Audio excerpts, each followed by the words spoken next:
when you started mentioning looking out and seeing the smoke and it gets real, I mean, you kind of like, almost I can sense your excitement. Yeah. What emotion though are you feeling as you see that? You see smoke, all right, this is a call, we're going to jump. What emotion is there?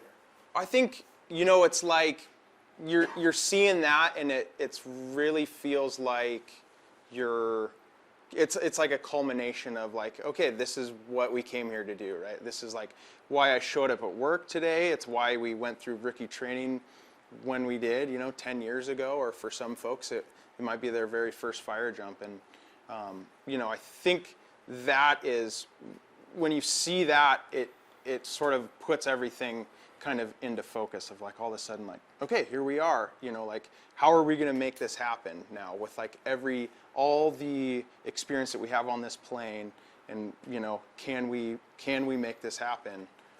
Sometimes it's not a fire that is going to work for us, but more often than not there's a way that we can make it work. I think what Joe says is good too, because that decision space between when you're coming on scene and when you've kind of went through the go, no go, is this going to happen? Are we going to jump here?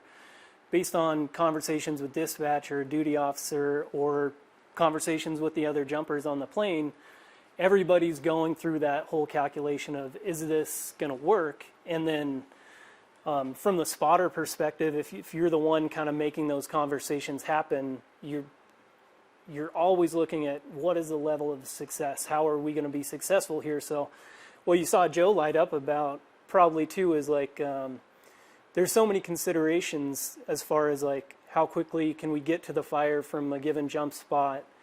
How are we going to get out of here? What are we going to do if the fire does pick up? Are we selecting a jump spot that's going to put us in a good place to stay out of the fire's way or have a defensible area? All the way to how do we get all of our stuff and all of us out of here? How are we going to deal with a medical if we have one after the jump is over? Can we land a helicopter here if we need to? What's the closest route for incoming resources if this fire is going to be emerging? So that kind of thing that Joe said of, getting excited about seeing it, it's just an opportunity to make all of those right decisions. And, it's not extremely fast, but it goes by pretty quick. It's probably usually 10 to 15 minutes by the time you see the smoke to where it's going to happen or it's not. And that all the way from, if you're at the Cascade Crest, what's the terrain like? How do you leave here? To flying equipment in or out, or people hiking in. So there's a lot of decisions to make in that short amount of time.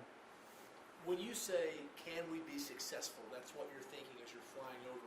What does that success look like to you? It really depends. I mean, at a bare minimum, it's, we're putting people in a position where everybody has the ability to execute this without any injuries. That's kind of baseline success. Upon that, it's like management of the fire, the objectives that are given from a duty officer. That could be all the way from full suppression to a longer term management strategy. It might be multiple fires, and how do we need to correctly identify the incident number, the lat long of any given incident, how many jumpers are going to each fire, and relay all that information back to dispatch. So there's a lot of facets to success, and yeah, I would just say that we're always looking at safety being that number one, but even within that, there's kind of objectives to make sure that everybody knows where they're going, what they're doing. There's accountability for who's going out in the woods. I only have just a couple more questions. Let's get out of the plane. So you're going down 3,000 feet, probably not a lot of time, but are you thinking about anything, or are you focused on the ground and finding your landing spot? What's going through your head as you're going down? You've got time in the plane to gain intel about the fire and look around. When you're into your jump, you're pretty well, that's what you're doing at that point. So most of the time you'll have one other jump partner, or you're more often than not going to have other smoke jumpers in the air with you. So a lot of what that is orienting yourself to where I'm going to land, and then also keeping, wherever your jump partner is. I don't know if it's been talked about yet, but with the parachutes that we use now, we land as if we're an airplane at an airport. So we'll fly an actual predictable pattern and get ourselves into the wind at the end of it. So most of what you're doing as you're parachuting is flying that pattern in reference to the jump spot, and then keeping an eye on your jump partner at the same time. In some ways, though, is that ride down a bit the calm before? Are you collecting yourself? Or here we go, or is it just so quick you're not even really thinking about that kind of thing? I'd say it's one thing at a time, and even within that jump, there's a section. There's all the way from the briefing to the exit to the count, the opening checks, to vertical work, to getting into the pattern like Joe was just referencing, and then eventually landing, or final, that kind of last 300 or so feet. If you don't treat it all like one kind of compartment that you need to make decisions into, then you're lowering your chance for success. So as far as like a calm before the storm thing, once you hit the ground on a fire jump and land, there is kind of like a moment where everything settles out. And then anyone who's been on a wildfire before, especially something going with the radio, is the first thing that you hear. They'll like, yep, and it's the jump ship coming in, like all the smoke jumpers are on the ground. Okay, are you ready for cargo? What do you want? So there's a very linear progression to all these things, and if you do it enough times, there's deviations, but it all kind of follows a similar plan. And then most of the time there's a hike for us. Like, we're gonna go take everything from the jump spot to the fire, and then give a size up for the fire once we get there. You guys talk so nonchalantly about it, but from my perspective, you guys load up in a plane, you fly to very remote areas, you drop out at 3,000 feet, you land with all this gear, and then you do the hard part of the fire management, the firefighting. Do you ever realize that what we're doing is complex? You speak about it, so it's just a job, Yeah, I think it's something that I think about, and I think it's what attracts a lot of people to the job.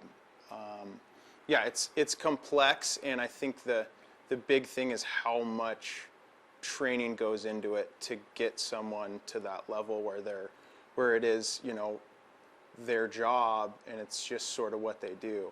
I mean, say all that, but it's still, we realize, I think, how fortunate we are to have this job, because when you get, that's part of the excitement of it. Like, when that alarm goes off, there's not a person here that doesn't get really excited. Whether you're on the load or not, whether you're a rookie or that's your 30th year smoke jumping, people love it. Everybody's going to run to this room when the alarm goes off, and it doesn't even matter, if you're on the load or what, and people love it, yeah.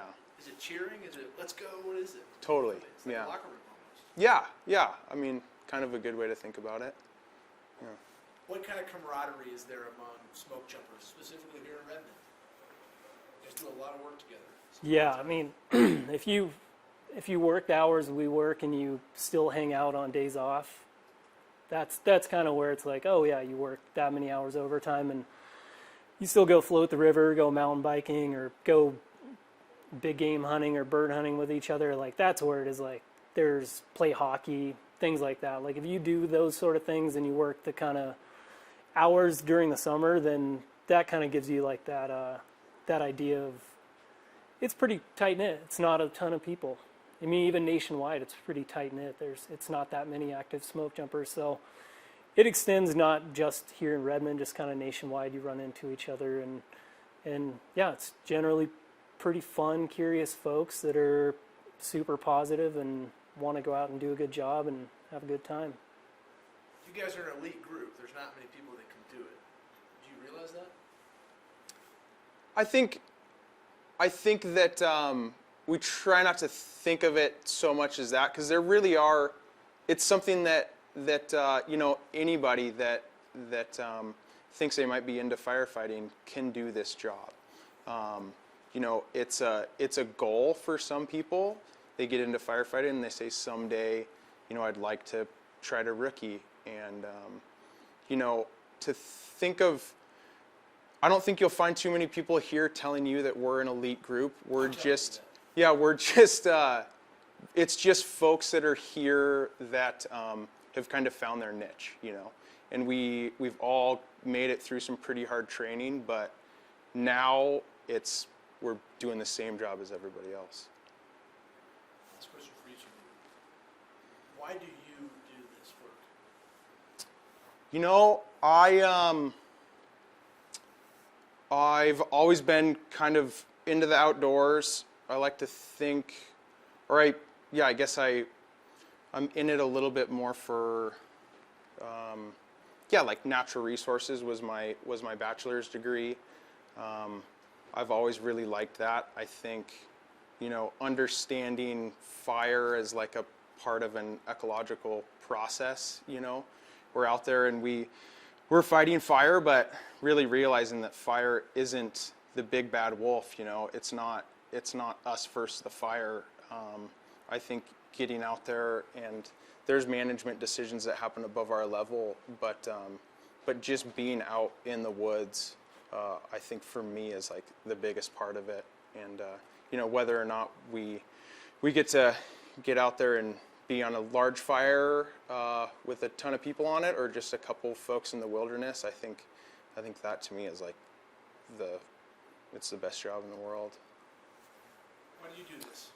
I think probably what kind of keeps me going is